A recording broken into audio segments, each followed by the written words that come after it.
Who was the best that you ever fought? The best one? I think that Floyd, without doubt, Floyd Mayweather was the best one. Over Pacquiao?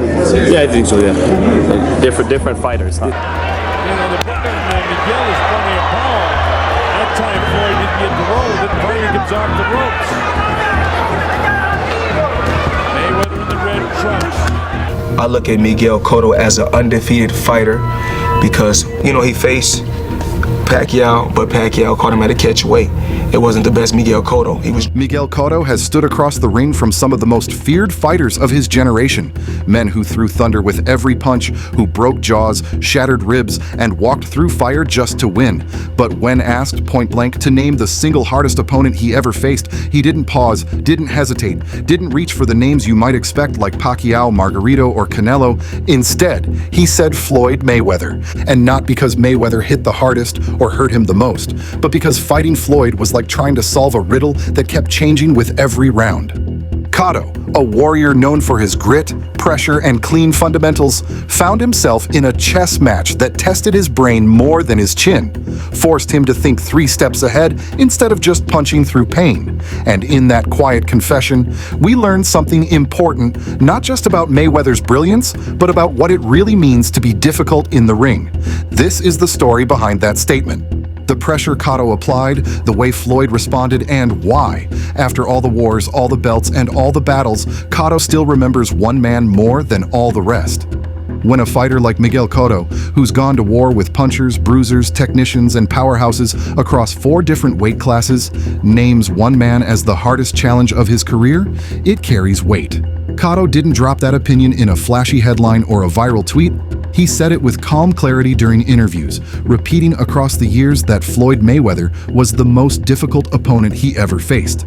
And while fans often assume Manny Pacquiao would be his pick, given the relentless speed and volume that overwhelmed him in their 2009 clash, Cotto makes it clear Mayweather, not Pacquiao, demanded the most from him inside the ring, not just physically but mentally, round after round. The reason is subtle but telling. Pacquiao came at him in waves, unloading blinding combinations and angles that few could track, but Mayweather forced him to fight a different kind of battle. It wasn't just about toughness, it was about control, timing, tempo, and adjustments. Mayweather didn't dominate with brute strength, but with rhythm-breaking movement, defensive traps, and frustrating precision that made even experienced fighters feel like they were being dissected in real time. For Cotto, who thrives off balance and structure, Floyd's unpredictability was a kind of chaos that couldn't be solved with heart alone. And that's why the compliment hits harder than it sounds. Because when a pressure fighter like Cotto says you're the hardest to fight, it doesn't just mean you hit the hardest or made him bleed. It means you forced him to question everything he thought he knew mid-fight. Mayweather didn't just beat Cotto on the scorecards, he beat him in the realm of patience, awareness, and adaptation. And to a veteran like Cotto, who's seen it all, that's what makes someone truly difficult. Not pain, not power, but mastery.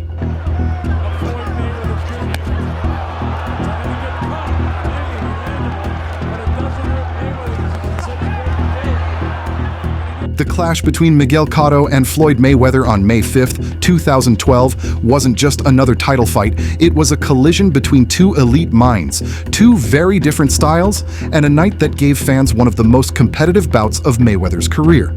At the time, Cotto was the reigning WBA super welterweight champion, fighting at 154 pounds with momentum and power on his side, while Mayweather was moving up in weight to challenge for his 8th world title, an ambitious leap, even for someone with his unblemished resume. From the opening bell, Cotto came forward with a clear game plan. Pressure Mayweather, trap him against the ropes, and rough him up with smart, clean combinations to the head and body. And for much of the fight, it worked. Cotto had success cornering Floyd, landing jabs and uppercuts in close range, shots that no one else had consistently landed on Mayweather in years. He made the undefeated tactician look human. In round 8, he bloodied Mayweather's nose, a rare visual for fans used to seeing Floyd untouched and untouched alike. But even under pressure, Mayweather adapted. He adjusted his timing, shifted the angles, and began to land short counters that snuck through Cotto's high guard with surgical accuracy. By the later rounds, the tide had turned. Floyd had figured him out. He landed clean uppercuts, slid off the ropes, and resumed control of the fight with that same measured brilliance that's defined his entire career. Still, Cotto never backed off. He made Floyd fight every second of every round. And that's why, even in a unanimous decision loss, Cotto emerged with more respect than many of Mayweather's opponents. The numbers told the story too. Mayweather landed 179 punches to Cotto's 105, but Cotto threw over 500 shots and pushed Floyd to work harder than usual. It was a tactical battle, a war of will and skill, and one of the rare moments when Mayweather truly looked tested. And even Mayweather himself in the post-fight interview said what many were already thinking. Cotto's a tough competitor, the toughest guy I ever fought. And coming from Floyd, that's not hype, that's recognition. Emmanuel Augustus was tough. Miguel Cotto was tougher. Miguel Cotto was the toughest fighter. It's one thing to say Mayweather was the hardest fight of Miguel Cotto's career. It's another to understand why. Because on the surface, Floyd didn't do what guys like Pacquiao or Margarito did. He didn't throw in flurries. He didn't break you down with brute force. He didn't even dominate the center of the ring. What he did was subtler. And for fighters like Cotto, that's what made it so frustrating. Mayweather didn't just slip punches, he disrupted rhythm. He made opponents miss not with big movements, but with half steps, shoulder rolls, or barely noticeable shifts in weight that took the snap out of every attack. And once you missed, he made you pay, every single time. Not with haymakers, but with sharp, clean counters that chipped away at your confidence as much as your stamina. Cotto came into that fight with a well-schooled jab, crisp hooks, and a relentless engine, but Mayweather nullified it with positioning. Every time Cotto tried to trap him on the ropes, Floyd would lean back just enough to avoid danger, then fire a straight right hand down the pipe before circling out. The pressure that overwhelmed other fighters didn't work here, because Floyd didn't stand still long enough to let it. Worse, Mayweather made Cotto second-guess himself. Every missed punch, every counter landed, forced Cotto to think twice before committing. And that's what Mayweather does best. He makes fighters overthink. When you're constantly adjusting your attack mid-round, your output drops, your rhythm stalls, and you start playing his game instead of your own. Even when Cotto had success, especially in the middle rounds, Mayweather stayed calm, made no emotional mistakes, and adapted in real time. He'd find holes in Cotto's defense by round 7 that weren't there in round 3.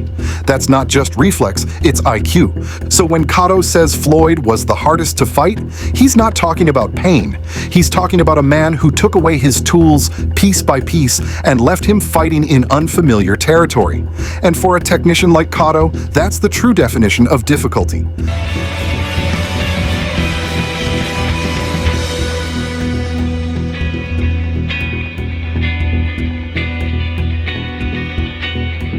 The May 5th, 2012 showdown pitting Miguel Cotto and Floyd Mayweather Jr. at the MGM Grand wasn't just another super welterweight title fight, it was a collision of two elite minds that turned into one of the toughest tests Mayweather had ever faced. Cotto entered as the WBA champion, hungry and known for his disciplined pressure and power, while Mayweather was stepping up to 154 pounds, defending his near-perfect record. Right from the first bell, Cotto came forward with intent, trimming space, cutting angles, and landing jabs and uppercuts, enough to briefly make Floyd look human and even draw blood in round 8, a sight rarely seen in Mayweather's otherwise pristine run.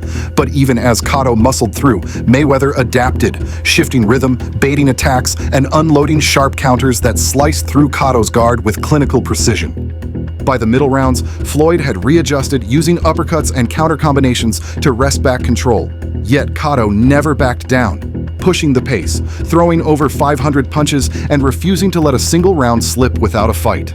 In the end, the judges awarded Floyd a unanimous decision, but the real victory was Cotto earning respect for forcing a defensive genius like Mayweather into a full 12-round chess match. Punch stats tell the story. Mayweather connected 179 blows to Cotto's 105, yet Cotto's volume and pressure made every round a test. And in the ring, Floyd didn't hold back his praise, calling Cotto the toughest guy I ever fought and crediting the bout for pushing him to dig deeper and throw real combinations. This wasn't just about a title, it was about proving mental and physical supremacy. Cotto may have lost the decision, but he delivered one of the rare nights when Floyd Mayweather truly felt challenged. And that challenge, mental, physical, strategic, that is why Floyd and the world remember this as one of his most difficult fights. The defensive tactics of Floyd Mayweather in the red trunks. He's standing straight up right now, and Cotto still can't get to him. Look at that, overhand right. Miguel Cotto's career reads like a who's who of 21st century boxing legends. He's faced Manny Pacquiao, Canelo Alvarez, Antonio Margarito twice, Shane Mosley, Zab Judah, and Paulie Malignaggi. Each one brought something different into the ring: relentless speed, punishing power, controversial tactics, and slick technical skill. And Cotto stood toe-to-toe with all of them. Pacquiao overwhelmed him with a hurricane of southpaw volume and angles back in 2009, stopping him in a brutal 12th round that remains one of Pacquiao's most dominant finishes.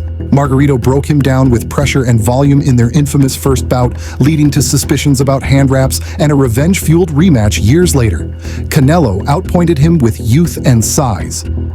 Mosley tested his stamina, Judah tested his chin. But even with all that on his resume, Cotto continues to single out Mayweather as the most difficult, not because he got hit the hardest, but because he had to work the hardest.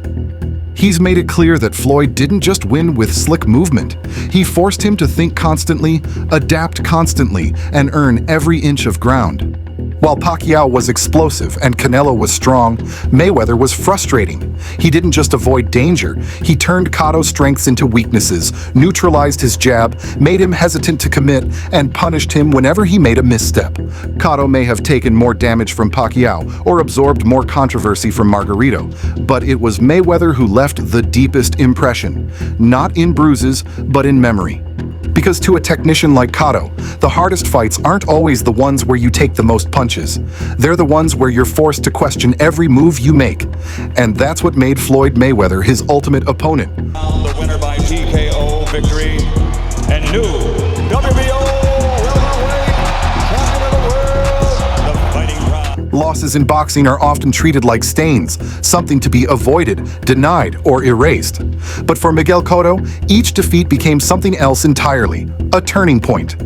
And when you look at the way his career unfolded after facing Floyd Mayweather, it becomes clear that those moments of adversity didn't break him. They refined him. Before the Mayweather fight in 2012, Cotto had already tasted defeat in painful ways. He was stopped by Pacquiao in a firefight, battered by Margarito in a fight now, forever tied to the loaded rap scandal, and outboxed by Paulie Malignaggi even in a win.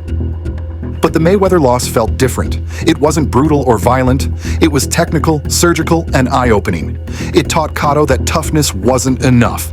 That ring intelligence, adaptation, and tactical discipline could wear down a fighter just as effectively as power punches ever could.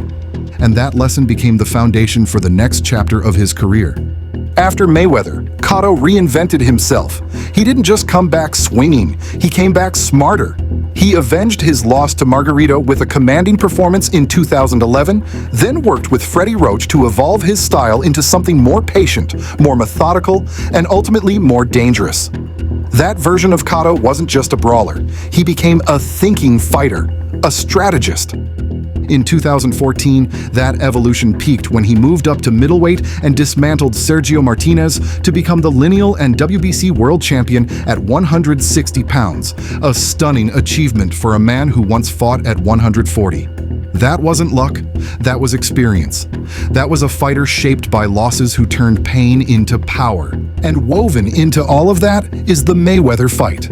Not as a low point, but as a moment of recalibration. Because facing someone who made him think more, adapt faster, and fight smarter became a kind of gift. It reminded Cotto that talent alone doesn't win at the highest levels. Adjustment does. So when Cotto names Floyd Mayweather as his toughest opponent, he's not just reflecting on difficulty, he's tracing the beginning of his transformation. The fight may have ended in a loss, but it became the blueprint for how Cotto became even better. Puerto Rico, neither Will Stewart, they couldn't really get on the same page. Hearns of the world, but he was more of a brutal boxer. When Miguel Cotto names Floyd Mayweather as the hardest opponent of his career, it's not just a nod to Mayweather's greatness, it's a reflection of how Cotto views his own journey through the sport. This isn't a man who folds under punishment. Cotto has been in bloodbaths, walked through wars, and fought fire with fire. But what Floyd brought into that ring wasn't fire. It was ice-cold calculation. Cotto, who prided himself on technical fundamentals, relentless pressure, and textbook timing, was forced to elevate his game, not in brutality, but in clarity. Facing Mayweather meant stepping into a fight that punished hesitation, that rewarded patience, that demanded split-second decisions under the weight of a moving puzzle. It wasn't just a battle of wills, it was a battle of wits. And for boxing fans and future fighters watching from the outside, that acknowledgement shifts the narrative. It proves that toughness isn't only about how many punches you can take or how hard you can hit. Sometimes it's about who makes you think, who makes you hesitate, who forces you to reach deeper into your skill set than you ever have before. Mayweather walked away with the win. But Cotto walked away with something just as valuable. The knowledge that even in a loss, he stood tall against the best, forced him to dig deep, and left a mark on a fighter whose legacy was built on avoiding marks altogether. And that kind of impact, that quiet, mutual respect, that lasts longer than titles. It comes to an end. The official time from the timekeeper at ringside is 6 seconds into round number 10. Martinez. So when Miguel Cotto, one of the most respected, battle-tested champions of his era, says Floyd Mayweather was the hardest man he ever had to fight, he's not just giving out compliments. He's giving us insight into what greatness really looks like from the inside. It's not always the guy who hits the hardest. Sometimes it's the one who never lets you breathe, never gives you comfort, and never stops making you guess. That's the kind of respect you can't fake. That's the kind of legacy you don't need to advertise. Cotto didn't just survive 12 rounds with Floyd, he made him fight. And in return, Floyd made Cotto think, 2 champions, 2 styles, 1 unforgettable war. So now we want to hear from you. Who do you think was Cotto's toughest challenge? Was it Floyd, Pacquiao, Margarito, or someone else entirely? Drop your take in the comments, hit that subscribe button, and we'll see you in the next breakdown.